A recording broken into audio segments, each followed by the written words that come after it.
everyone, I'm WebPop, the Wise Gamer, and welcome to my tech tutorial on how to update drivers within Windows 10 operating system.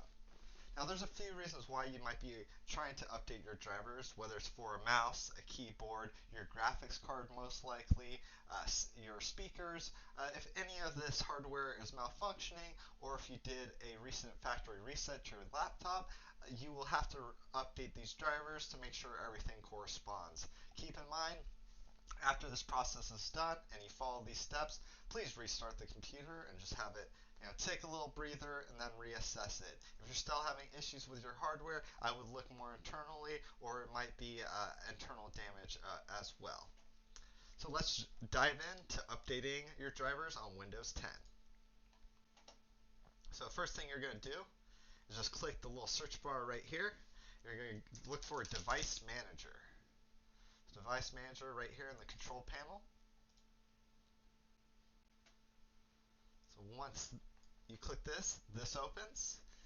Over here, you'll have a list of all your devices. This is also something that you can look for if you're ever buying or selling or trading electronics, as far as a laptop or any type of PC. You can verify the components within it and make sure that you're buying the actual equipment and the specs that you're looking for. So what I'm doing right now is, as you can see here, these are the hard drives. As far as my storage goes, then here is my GPU. I have a 1070. Trying to get that 2080 Ti soon. I need that YouTube money, guys. And then down below, I have my processor and so on. So, if you're getting pixelations, you're coding or you're designing or you're gaming, and your driver isn't acting too, up to date, you can right-click on the actual component itself, click Update the Driver.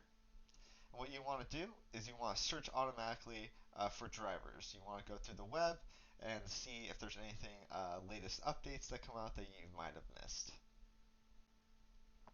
So as I right-clicked it, I clicked Update Driver. Now it's searching for it, and it says I have the best one already installed. Once again, you can do this with just about any other component. As far as my storage goes, once again, I can right-click and update the driver right here. You click that, and once again, I want to search automatically. Windows will search your computer for the best available driver and install it. Let's click here. This takes, as you can tell, 1 or 2 minutes to go through. But just make sure you're thorough to update all the drivers, as far as your display, your keyboard, your mouse right here, any of those components. When you're in here, just try to update everything, not just the problem areas as well. And once again, since the best driver isn't already installed, so I hope this helped. I hope this was pretty straightforward. Remember to like, share, and follow, and I hope you have a great day. Bye-bye.